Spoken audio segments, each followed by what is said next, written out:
I've invited the working group to be on stage with us, and Evert is going to make some concluding remarks after Timo and I present the website.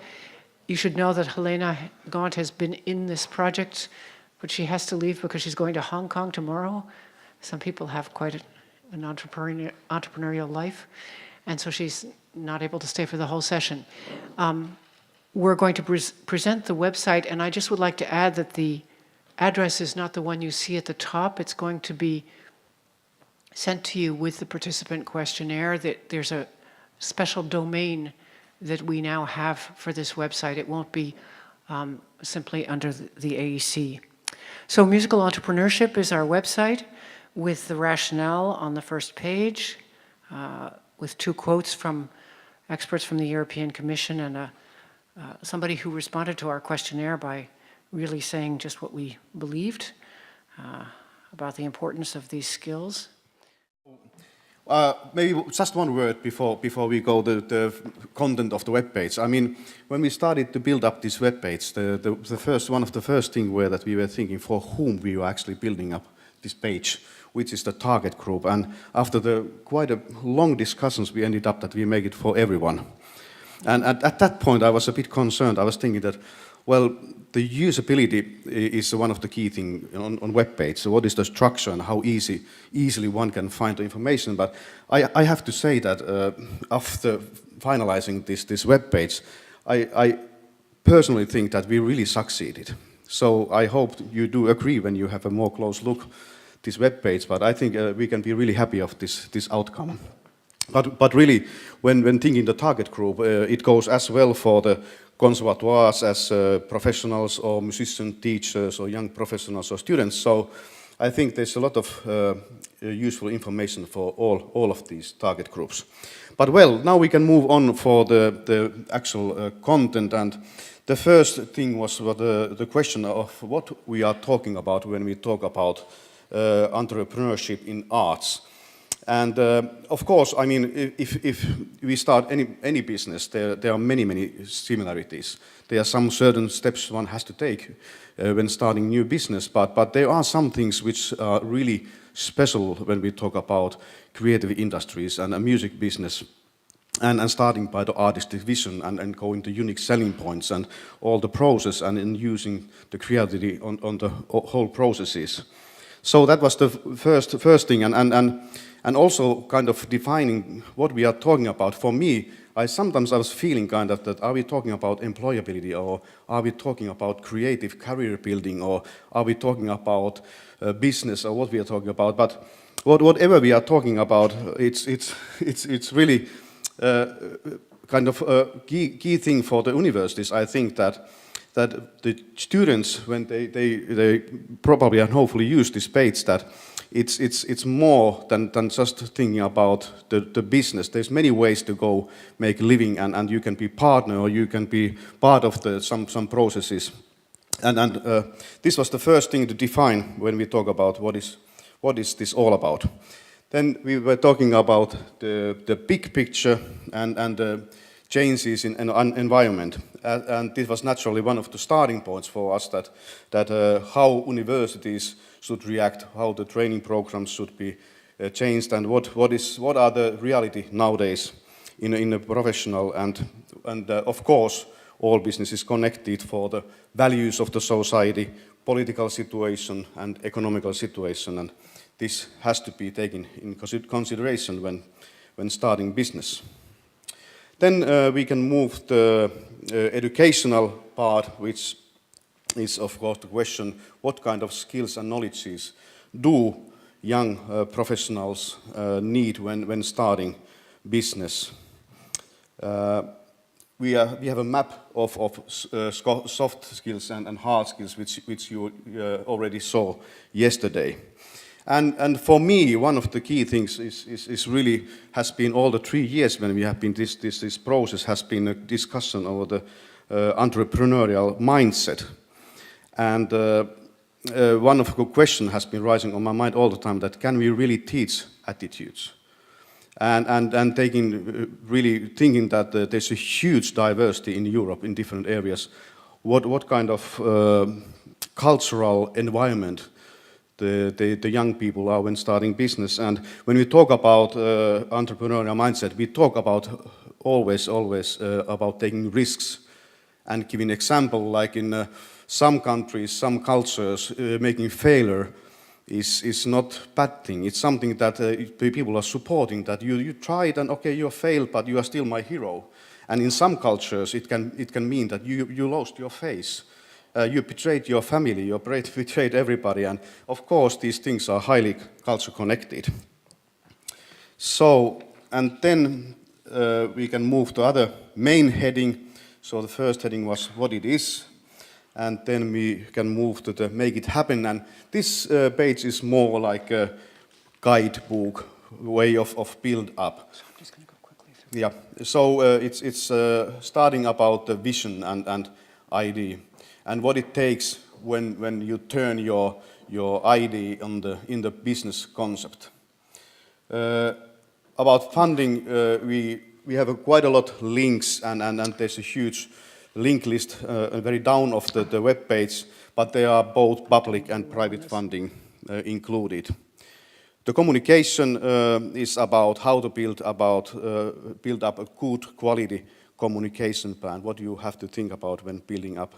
And finally, sustainability, which is highly important, critical challenges and how to make risk management.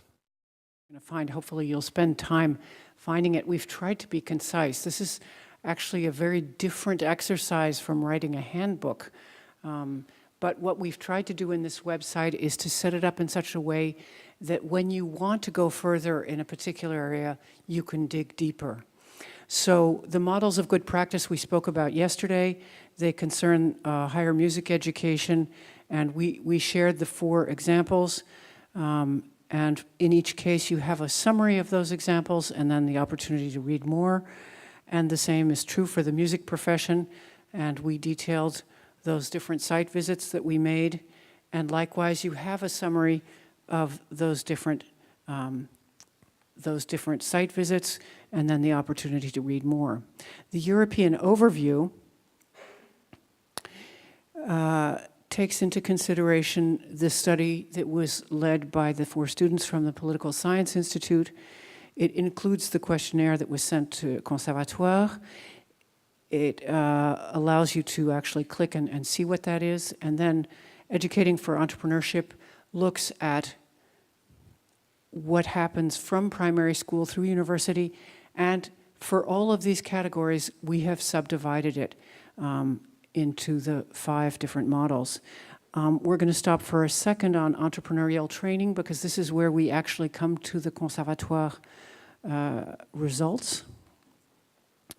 And here we're going to take one example, doesn't really matter, one of the geographic examples, and you'll see that this is actually quite visual.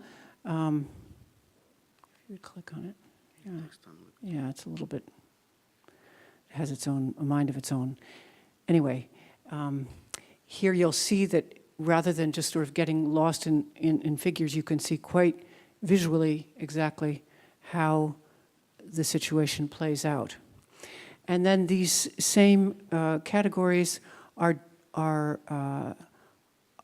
take place in the case of partnering and mentoring, how conservatoires, what kinds of partnerships they have with cultural organizations, business organizations, and the like. And then the question of funding, regional and national funding, which we discussed yesterday. And you'll find this all detailed for all of the geographic models.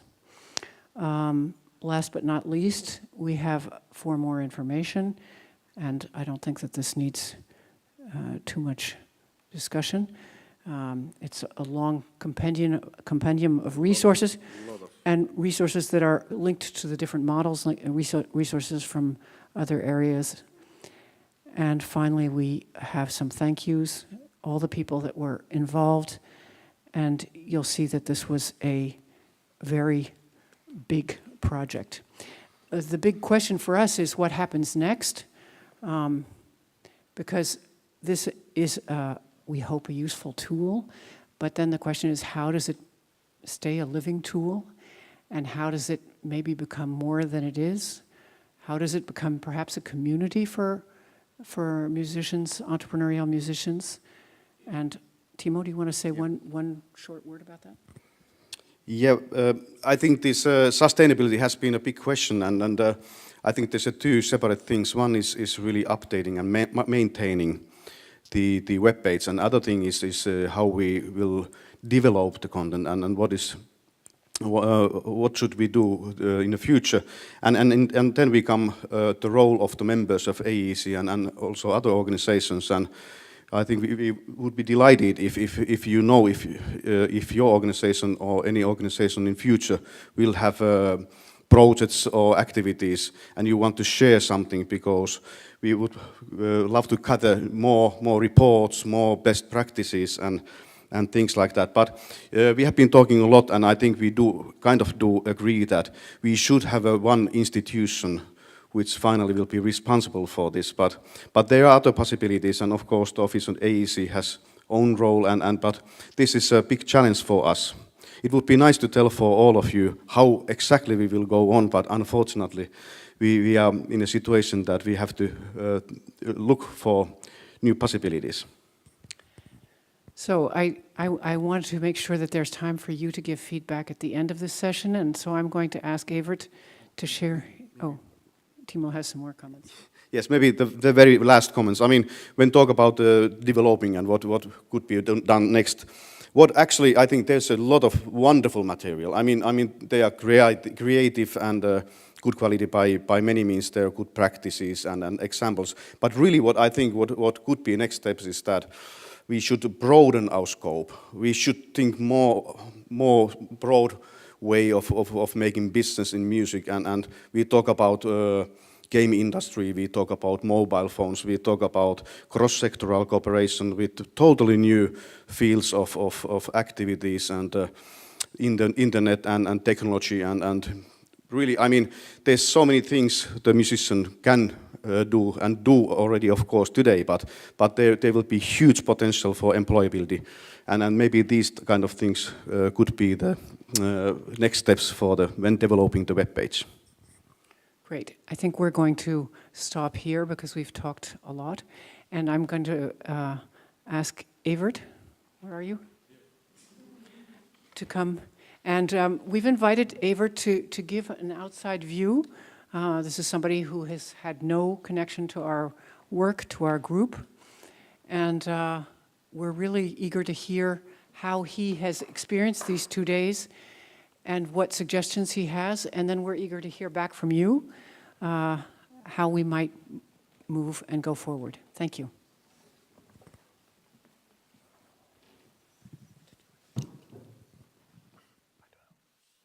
Okay, can you hear me? Yeah, good.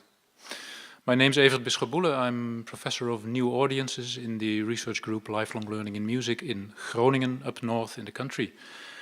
And I've been visiting this conference and typing along as I was sitting in various rooms and listening to various people. And I wrote a little story, and I'm going to read that to you. Feel invited to fall asleep if you're very tired. Having worked in conservatoires for a big part of my working life, I do deep inside still consider myself first and foremost as that what I was trained in, an ethnomusicologist or a musical anthropologist. And as you know, anthropologists are expected to be the observers of human life. So what did I see when I got to this conference? I entered the hall for the opening session, you remember yesterday? And I take a seat, and the hall turns dark. And then some lights are turned on. The emblem of the Royal Conservatoire is lighted. A table with technical gear, and of course, the exit signs over there. We know where we are and what we're going to do. There will be music. We are supposed to sit still and listen. We are in institutional, even royal surroundings. And we are not supposed to have contact with the outside world. The world where people walk on the streets, drive in trams, sit in houses, drink a beer, have a fight, or exchange a kiss. And only in cases of emergency we may mingle with them. The world has been shut out, and we are shut in. Are your mobile phones turned off? 2 young guys enter. Beards, the token of youthfulness nowadays. Long hair, one is barefooted. They take opposite places at a table. One is handling a computer, the other an old-fashioned box with loads of wires. I try to follow the hands' movements and to establish a relationship to the sounds produced. They don't seem to notice us or each other. Probably their ears rather than their eyes do the communicative work involved in making their music. Towards the end of their piece, but how do I know it's the end? They finally look at each other. They coordinate with cues like glances to obtain the fade out of the music. The hall lightens and we clap. And I wonder, for whom was this music made? So, ladies and gentlemen, I extend my warmest thanks and congratulations to the Polifonia Working Group. Thanks for inviting me in. I had 2 wonderful days meeting old friends, future friends, walking around the building I once worked in, remembering the days I was a member of a Polifonia Working Group myself. Those were the days, yes, those were the days. And congratulations. I think this final conference has shown that this Working Group 4 of Polifonia 3 has tackled with success a topic that is vital for the future of any conservatoire student, entrepreneurship. In the first session yesterday afternoon, we were given a grand overview of the work performed by the working group and what a work it has been. A questionnaire answered by 81 different European institutions was analyzed carefully and led to descriptions of 5 models of shaping entrepreneurship in 5 different European regions. They were elucidated by 5 in-depth interviews. Good practices in 4 conservatoires, as well as of 5 professional practices, have been studied by carrying out extensive site visits, resulting in detailed case studies. Literature has been gathered, dissemination symposia have been organized, and all information has been assembled on a website, which has just been presented to us. I had the opportunity to have a look at the website earlier this week, and I cannot but again congratulate the working group. It is concise, informative, and will serve as an inspiration for many of us dedicated to shaping entrepreneurship within conservatoires. And of course, minor questions remain. How representative are the 5 geographical models really, I wonder? But then again, maybe exact representativeness is less the point than serving an inspirational goal, and that it certainly does.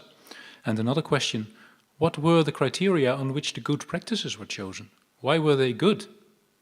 If we are not clear on those criteria and trust our intersubjective, implicit artistic judgment so central in all our lives, there might be a slight danger to run into circular reasoning too easily. And indeed, there is the question whether the website is an electronic final report or an electronic living document, and if it is the latter, who will keep it alive? And then, as Marianne Hamersma pointed out so rightfully yesterday, we might do some more work on mapping the student's point of view, but you heard what they said. With caution, intentionality often works backwards in human life, and often we know about our goals and wishes only in retrospect, after having gone through powerful, even transformative learning experiences, as for example the bootcamp that was demonstrated just now. But those are, as I said, minor questions, and the overall picture is one of a wonderful job done by a wonderful group of colleagues. Today we started with a great keynote by Michelle Wright about the ability to make stuff happen. I like that definition. It's fantastic. And what struck me there was how she presented the central notion of the portfolio career, not just as a reality, which it is, or as a problem, but as a chance, an opportunity. And then in 3 parallel workshops, we were given the opportunity to look into the content of various aspects of entrepreneurial work in music, translating artistic vision to reality, marketing and PR, and new business models. I could visit only one of them, the one on the new business models, and definitely Gerard O'Donovan teaching me about Dortmund Concertmilch. That alone made my day. Fantastic. And in the afternoon, just now, we had a look at the results of the severe bootcamp training students suffered from our beloved colleague, Helena Gaunt. And it was a wonderful opportunity to see entrepreneurship training at work. So, a grand 2 days and the end of a grand project. But let us not only look back, let us also look forward. What's next? It is my impression of the discussions I heard these 2 days that although entrepreneurship is firmly on the agenda in many places, and that in some places knowledge and experience in this domain is massively present, we are still sometimes struggling. Struggling with the idea that we need to pay attention to this. Struggling with the ways we may do that. And struggling to get our ideas across to many of our students. Our work, in a way, has only just begun. Maybe there will be no Polifonia 4, but there must be a way to continue the important work that has been started so well now. Because eventually, Thinking about entrepreneurship forces us to pose that one question which we often like to evade, but which is asked to us with more and more emphasis by politicians, by funders, by the general public, we might even say by society at large. The question I mentioned in the beginning: who are we playing for? The era that the answer to this question was straightforward has gone. We now live in an era where music is available to more people than ever and where music is more present than ever. One might say music has democratized. No longer is it straightforward that music in essence is an artwork to be appreciated for its artistry in silence outside of this world, doors closed, lights off, mobile phones off. Music nowadays for many is not essentially that, is even not at all that. And it is my hunch that this might be an additional domain of entrepreneurship where in the future we might be working on. Entrepreneurship, I grant you, is about advocacy for the existing beautiful music institutions we all know and love so well, including our conservatoires, finding ways to secure a place for them in the future. And also entrepreneurship is about formulating a musical product on the basis of artistic vision for a specific target group, identifying a unique selling point, using soft and hard skills and contextual knowledge in order to lead to success in capitals. I summarized the diagram. It must be all that, but it might be something else too. And I would like to finish this little report with a few remarks on this aspect of entrepreneurship and to encourage you in the next phase of this project, which must go ahead, to also look into that direction. I'm pointing here to a direction of entrepreneurship where we no longer think about musicians in terms of selling a musical product, be it a performance, an artwork, a creative musical process, on a market. Rather, we might think of professional musicians offering a service, the service of creating your meaningful musical experience. I cannot go in detail into what this means, but it requires a couple of skills which are maybe not even skills, but rather attitudes.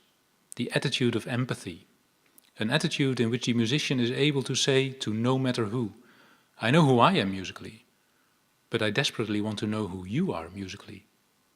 A humble attitude, as one of the students just said so rightly. The listening attitude. Yes, I am able to tell you what I think is beautiful and artistic and good, but now I want to know what your music means to you. And also the attitude of civil responsibility. As a professional musician, I feel responsible not only for my own professional career, but for contributing to the pervasive importance music has in the lives of each and everyone. Ideas like those may slightly change the entrepreneurial diagram that was shown by Gretchen in the beginning. Thinking of the musician as a service provider, the diagram might not begin with artistic vision, with the self of the musician. It might begin with empathy, with interest in the musical other. Artistic vision would not be the starting point, but the most important resource professional musicians have at their disposal. And near the end, the unique selling point would not be in the musical product, but in the process, in the relationship, in the unique adequacy of the music played for the situation and the audience. An audience which would not be conspicuously absent from the diagram, but which would be there in the beginning, the middle, and the end. I am not telling you anything new. These days we have heard examples which go in the direction I mentioned. I was present in the excellent workshop of John Harris of the Red Note Ensemble, and he made quite clear that most of what they do is, I quote, because other people want us to do something. And that what they sell eventually is not so much the music, the product, but rather, and I quote again, the nature of the event. Other examples might be the classical singer I know who offers herself as a ritual singer. I can sing, is the message.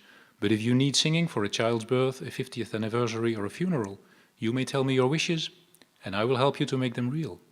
Or, in a completely different domain, the musicians of Music for Life in England, who do not play a repertoire for an audience consisting of people with dementia, but rather create a musical conversation which expresses not only the musicians' artistic personalities, but also the artistic personhood of the person with dementia they play for and with, thus recalling through the power of music a person which had been lost in such a dramatic way. I would suggest we might have a look into this direction of radical, service-oriented, very personal and communicative entrepreneurship in the follow-up of the great work Working Group 4 performed in those past years. I congratulate you again and express the wish that we as conservatoires keep working on entrepreneurship. It is not just important, it is vital. And it is not a question of compromising our artistry by selling out to the harmful world behind our closed doors. It is a question of selling into the lives of those populating that world out there in which music is meaningful in millions of ways to billions of people. If we would make a SWOT analysis, the world out there should not be in the box of threats, but of opportunities. Thank you.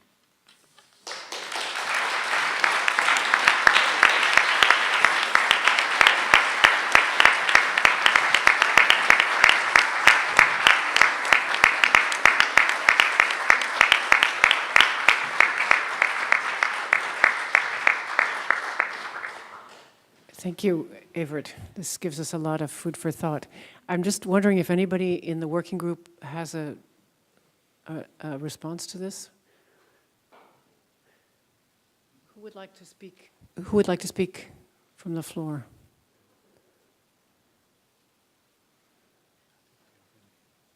What?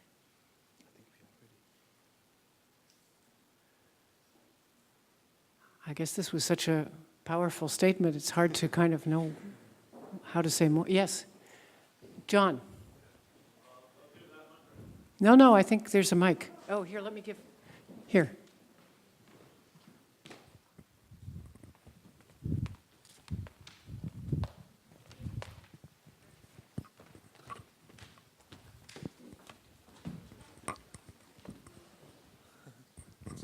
Hi, this is working. Good. Just something that's been ticking away at the back of my mind that in this session and the earlier session, something that conservatoires do naturally all the time is place players into orchestras or into ensembles or actors into acting groups or whatever it happens to be. And this process seems, the kind of linkage with industry seems in some cases not to have started firing. The motor doesn't seem to have started to work in terms of conservatoires and getting students into work placements in companies like mine and other ensembles. It's exactly the same process as getting someone to play fifth desk of the first violins in the Radio Symphony Orchestra or whatever. So I'll just give a quick example. We've had two similar things like this with us that have been very successful. There was a boy, I call him a boy, he wasn't a boy, he's a boy to me. I think he's 24 or something. He came to us in order to do our social media. And he was just in his master's year at the Royal Conservatoire in Scotland. And whilst he was with us, he was toying with the idea of setting up an ensemble. I'm a composer and I'd really like to do some stuff and I don't know how to set about it. And it was simply through conversations with me and my colleagues. And now he's launched that and he's put a Kickstarter campaign together to do their first concert. And it was just literally through that form of an industry linkage that meant that he could gain the confidence and the knowledge and the skills that the Times needed. He phones me up and says, I'm doing a funding application, what do I put in for this? I need to do some marketing, what should I do for this? And the other thing that also I just thought about was that we recently hosted a what's called an embedded composer for Sound and Music, which is a big organisation down south in London. It's a similar sort of thing. In this case, it was a composer called Tom Butler, who was selected from an open application process, and it was precisely the same sort of thing. He wanted to be a composer and a producer and to start his own ensemble. And what we actually did with that was we actually said, okay, you want to do that? You can basically hang out with us for 18 months, learn the skills, we'll give you a budget for a show at the end, and you produce a show yourself entirely without us just kind of hovering in the background to make sure it didn't all go horribly wrong. So it strikes me that just something that it just needs to apply some of the thinking that already goes on in the more traditional aspects of conservatoire work that actually is very simple to do. Go and find companies like mine in your respective countries and just get your students working with them even for quite a short periods of time. And we all need people to do jobs, and it's just that conversation. Come and hang out with us, basically. Thank you. Are there further comments or questions? Quentin?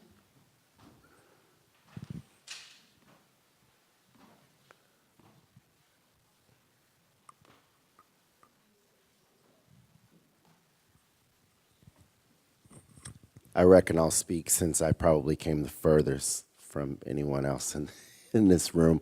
I'm from Seattle, Washington, in the States. I teach at Seattle University, and a couple things. One is I just really appreciate this sort of symposium and conference. In the States, I'm sure you all are aware of the crisis that has been going on in our country regarding the orchestras. It seems like it's become this snowball effect of Atlanta currently is the latest orchestra that seems to be going through this whole lockout issue in Minnesota, and it's just been a mess. It's a crisis in our country, and Bob Freeman, who is a dear friend of mine who teaches at University of Texas, just wrote an article in the Chronicle of Higher Education about the fact that in the States we're educating all of these musicians and graduating these students. I mean, New York City, I mean, they graduate almost 1,000 musicians a year, and none of them have these skills to go out and be entrepreneurial and be able to create careers for themselves. So I really appreciate this forum, and I wish in the States that we would have more creative conversations around this sort of thing, because it's really, really needed in the States. And I personally believe that the Europeans are in a lot of ways ahead of what we're doing in the States on especially tackling this issue. But the other thing that I really appreciated about, especially in the morning session with Michelle, that really resonated with me was incorporating entrepreneurship into the curriculum. And I'm a firm believer. I run our chamber music program, and I'm professor of violin at my institution. And it's one thing, I think, for us as faculty and educators to teach entrepreneurship to our students, but I think it's another thing for us to actually do it. And a lot of us don't do it because we either didn't grow up in the era where we had to actually create careers for ourselves, or we just didn't know what to do. And so at my institution, we all are entrepreneurs. And so whether it's in an ear training or music theory course, or it's in a chamber music course, we incorporated into our curriculum. And like for myself, I am launching my new startup for my new company, which is a production company, next Friday. So I really appreciate this, the morning session and everything that's been stated here, because it's something that I think really resonates with me. One thing that we're doing at Seattle University is we've incorporated a one-year master's program. It's an MBA in entrepreneurship into the music curriculum. So the students can do a 4-year bachelor degree in performance. And then during their junior year, they can start to take courses in our business school, which some of our music faculty are affiliate faculty with the business school. And if they maintain a 3.0 or higher in the business courses and a cumulative 3.5, then we waive the GMAT for them, and they are admitted into the business school. And so their music scholarship actually covers them to go on and pursue the MBA 1 year. So I think, just in short, everything that was stated here, I just really appreciate, and I will definitely be taking a lot of what I learned and observed today back to the States. Thank you. Further comments?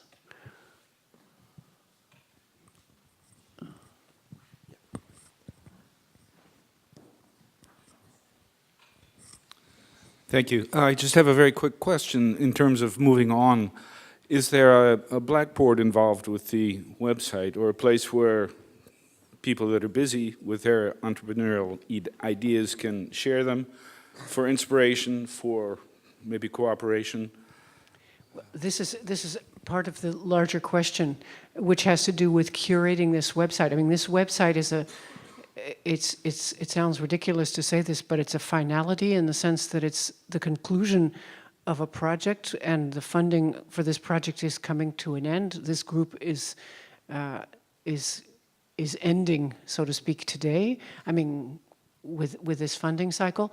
So the big question that the AC is grappling with, and it's a really open question at this point. There are some thoughts on this, and there are some institutions that may be interested.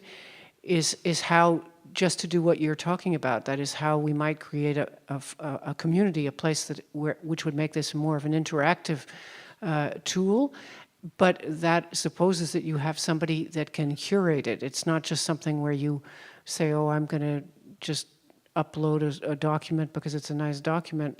And we know from the experience of making the website that actually requires a kind of editorial oversight. So this question hasn't been resolved, and I think for us it appears now to be almost an evidence, and I think if we hadn't gotten to this point, we might not have seen it as an evidence earlier on.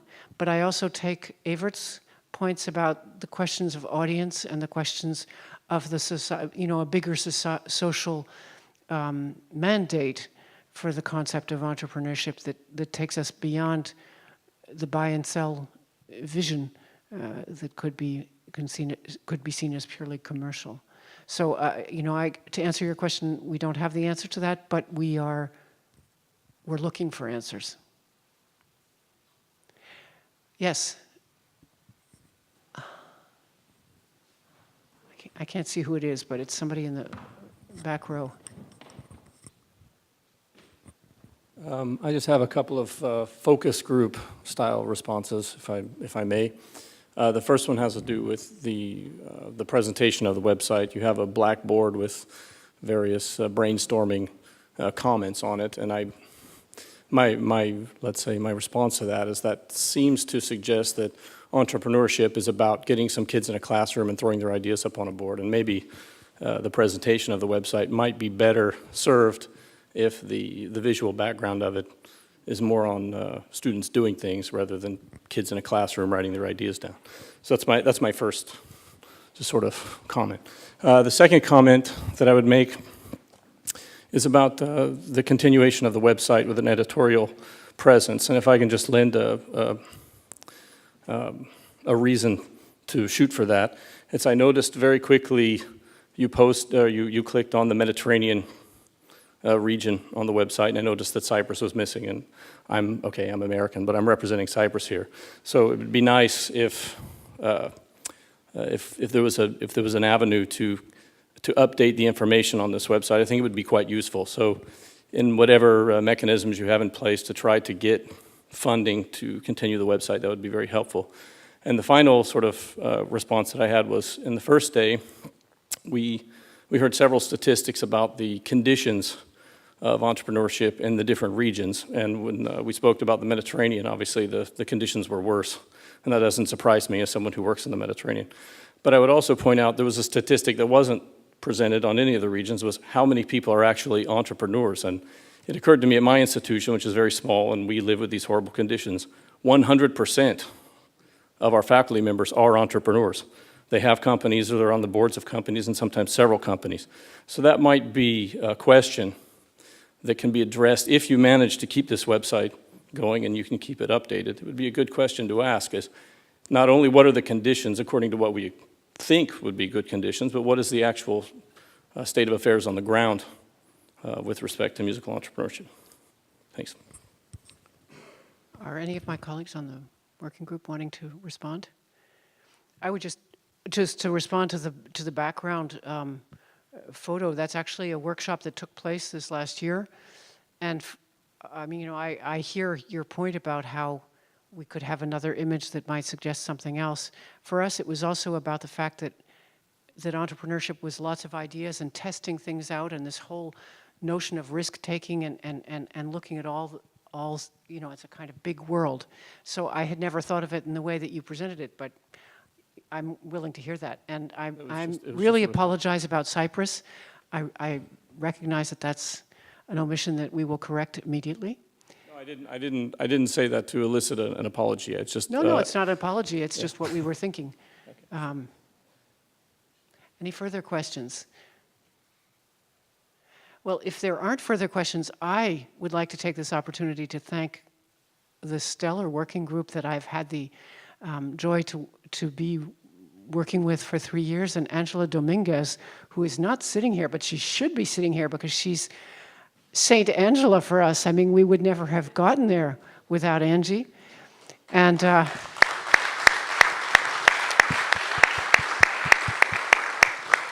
and to thank the European Commission for funding the Polifonia project, and the AEC for their unwavering support. It's just been, I think we've all really had a great time. I don't know, I hope you can tell that we've had a great time. And the whole project has moved forward in a very respectful, imaginative way, where we've come to meetings and we've thought, how are we going to resolve this problem? How are we going to resolve that problem? And there has always been a way to get to the next step. And so I find that extremely inspiring. And we feel so happy that this conference has been an opportunity to sort of bring together the ideas that felt most pertinent to us over this 3-year period. So I don't know if any of my colleagues would like to say anything more. Timo? Just take the floor for a minute, because a pivotal person here was Gretchen. As we are now in the thanking mode, I think lots of the work done owes to Gretchen, and I would like to ask for an applause to her. You haven't seen the work she has done behind the screens, the many emails that she sent to us, and we were lazy and not responding. She has always been activating us, challenging us when we were meeting each other, and making the group really become a group, because many of us didn't know each other, and we have now actually also formed a little band of friends here. So Gretchen, thanks to you.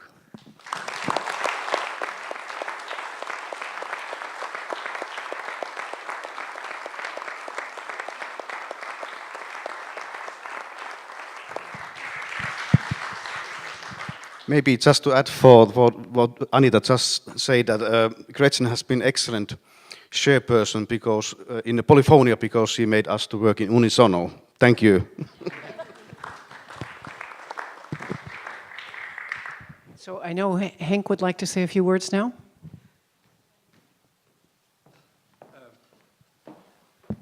I think very little needs to be said. I was going to come up here and thank people, but they've been thanking each other. That's a great spirit. So that task is off my shoulder. I thank the working group and the AEC for choosing our school to be the location of this event. I think all of us have learned a lot and learned about each other, of each other, and we'll go home with lots of thoughts. So it leaves me just to, like Evert said, think of the future, and the immediate future is that we go into the foyer in a spirit of celebration, gratitude, and inspiration to have a drink with each other. Thank you very much.